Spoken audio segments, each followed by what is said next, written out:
کے نام پر ذبح کرتے ہو؟ کہا کہ تم نہیں کھاؤ گے؟ بولا نہیں کھائیں گے۔ حضرت زید بن عمرو بن نفیل سے کہا گیا کہ اے زید بن عمرو بن نفیل تم کھانا کھا لو۔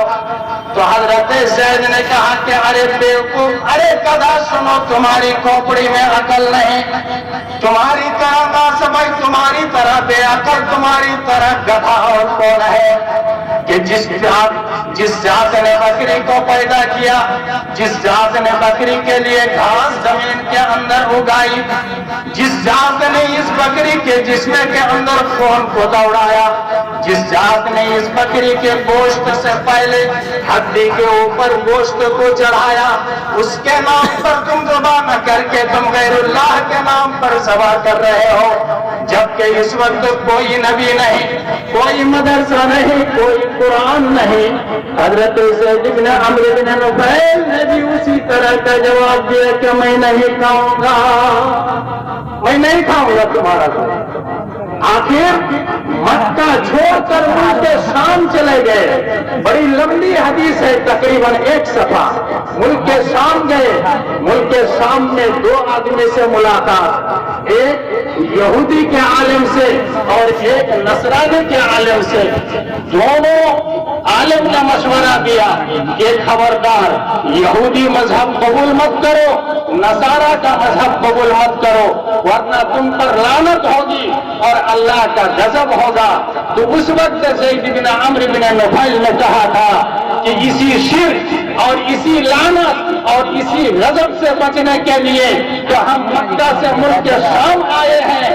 اس کے بعد شام سے نکل گئے اور ملک شام سے نکلنے کے بعد اکیلے تنے تنہا کھڑے ہو گئے۔ آسمان کی طرف انہوں نے چہرہ کو کیا اور اپنی انگلی کا اشارہ کر کے کہا کہ وہ اللہ پاک پروردگار عالم، وہ رب کائنات، انی اشہدک، میں تمہیں آج گواہ بنا رہا ہوں۔ اے اللہ تو میرے لیے شاہد بن جا، میری طرف سے تو گواہ بن جا کہ میں دین حنیف کے اوپر اپنے کو قائم کر رہا ہوں، بلکہ دین حنیف کے اوپر میں نے اپنے کو قائم کر لیا۔ نہ مجھ کو شرک پسند ہے، نہ مجھے یہودیت پسند ہے، اور نہ مجھے نصرانیت پسند ہے، اور نہ ہی اور کوئی مذہب و مسلک مجھے پسند ہے۔ اے اللہ پاک پروردگار عالم، اگر میری موت ہو جائے تو وحدانیت کے اوپر میری موت ہو، اس لیے کہ حضرت ابراہیم علیہ السلام ما کان یہودیا ولا نصرانیا ولا مشرکا، نہ اللہ کے حضرت ابراہیم نہ وہ مشرک تھے اور نہ وہ نصرانی تھے اور نہ یہودی تھے۔ اے اللہ میں اپنے کو حضرت ابراہیم علیہ السلام کے دین پر میں نے اپنے کو قائم کیا۔ اے اللہ تو میری وحدانیت کو قبول کر لے۔ کتنے بڑے مواحد کہ دل کے اندر ذرہ برابر شرک کا شائبہ تک نہیں، یہودیت نہیں، نصرانیت نہیں۔ آج ہم مشرک بھی ہیں، آج ہم یہودی بھی ہیں، آج ہم نصرانی بھی ہیں۔ یہ بال کی کٹنگ اگر دیکھا جائے تو اسی قوم کی ہے، لباس کے پوشاک کو اگر دیکھا جائے تو اسی قوم کی طرف سے یہ لباس آیا ہے اور آج ہم اختیار کیے ہوئے ہیں۔ لیکن زید بن عمرو بن نفیل وہ کہہ رہے ہیں کہ مجھے شرک پسند نہیں، میں اپنے کو شرک سے بری کر رہا ہوں، یہودی سے میں اپنے کو بری کر رہا ہوں، نصرانی سے میں اپنے کو بری کر رہا ہوں۔ اس کے بعد وہاں سے آئے، ابھی جناب محمد رسول اللہ صلی اللہ علیہ وسلم پر یہ کلام پاک نازل نہیں ہوا تھا، نبی نہیں بنائے گئے تھے، اس سے پہلے ہی وہ انتقال کر گئے۔ بھائیو بزرگوں، میرے نوجوان ساتھیوں، آج ہمارے معاشرہ کے اندر یہ ساری برائیاں ہیں، شرک بھی ہے، بدعت بھی ہے، جادو ٹونا بھی ہے، اور بھی دوسری ساری برائیاں ہمارے ماحول معاشرہ کے اندر ہے۔ جس چیز کے ذریعے سے ہم اپنے معاشرہ ماحول کو پاک کر سکتے، جس چیز کے ذریعے سے ہم اپنے جسم کو پاک کر سکتے، جس چیز کے ذریعے سے ہم اپنی اولاد کی زندگی کو پاکیزہ بنا سکتے، اس سے ہم نے اپنے کو دور کر دیا ہے۔ وہ دور کس سے ہم نے اپنے کو دور کیا؟ کسی کلام اللہ سے، جو کلام اللہ جناب محمد رسول اللہ صلی اللہ علیہ وسلم کے اوپر ایک دن دو دن نہیں بلکہ اس کو نازل ہونے میں 22 سال 2 مہینہ 22 دن لگے ہیں۔ ایک دن دو دن نہیں، 22 سال 2 مہینہ 22 دن لگے ہیں۔ اس کے بعد یہ کلام پاک نبی محمد رسول اللہ صلی اللہ علیہ وسلم پر مکمل ہوا، اور یہ ہم کو اور آپ کو دے کر کے گئے ہیں۔ سمجھدار وہی لوگ ہوتے ہیں اور قسمت والے وہی لوگ ہوتے ہیں جو کلام پاک کی تعلیم کو 1 منٹ میں قبول کر لیتے ہیں، 1 منٹ میں قبول کر لیتے ہیں۔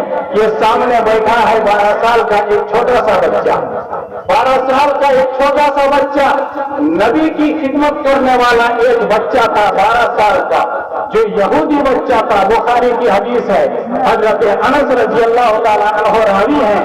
تو وہ بچہ اچانک بیمار پڑا، جیسے ہی بیمار پڑا نبی کو خبر ہوئی، پیارے پیغمبر جناب محمد رسول اللہ صلی اللہ علیہ وسلم گھر گئے اور جا کر کے آپ نے آواز لگائی کہ اے میرے غلام تم گھر کے اندر ہو، اگر گھر کے اندر ہو تو آنے کی اجازت دو، میں تمہیں دیکھنے کے لیے آیا ہوں۔ اندر سے اجازت آئی کہ یا محمد آپ اندر آ سکتے ہیں۔ جناب محمد رسول اللہ صلی اللہ علیہ وسلم اندر گئے اور اس بچہ کے سرہانے کی طرف ماتھے کی طرف بیٹھ گئے اور بیٹھ کر کے انہوں نے کہا کہ اے بچہ، تمہاری جو جسمانی حالت و کیفیت میری نظروں کے سامنے کہ تم اب کی تک دنیا چھوڑنے والے ہو، دنیا چھوڑ کر تم آخرت کی طرف چلے جاؤ گے، لیکن مجھے افسوس رہے گا کہ تم نے میری بہت زیادہ خدمت کی ہے۔ میں اس موقع پر بھی اللہ کے اس فرمان کو تمہارے سامنے پیش کر رہا ہوں جس فرمان کے ذریعے تم اپنے کو شرک سے بچا سکتے ہو اور کبیرہ گناہ سے اپنے کو پاک کر کے تم آخرت میں اللہ سے ملاقات کرو گے، اللہ سے ملاقات کرو۔ بولو وہ کیا؟ بولے ایمان لے آؤ اور یہودیت چھوڑ دو، یہودی لباس پوشاک چھوڑ دو، یہودی طور طریقہ چھوڑ دو، یہودی رہن سہن تم چھوڑ دو، یہ سب چھوڑ دو۔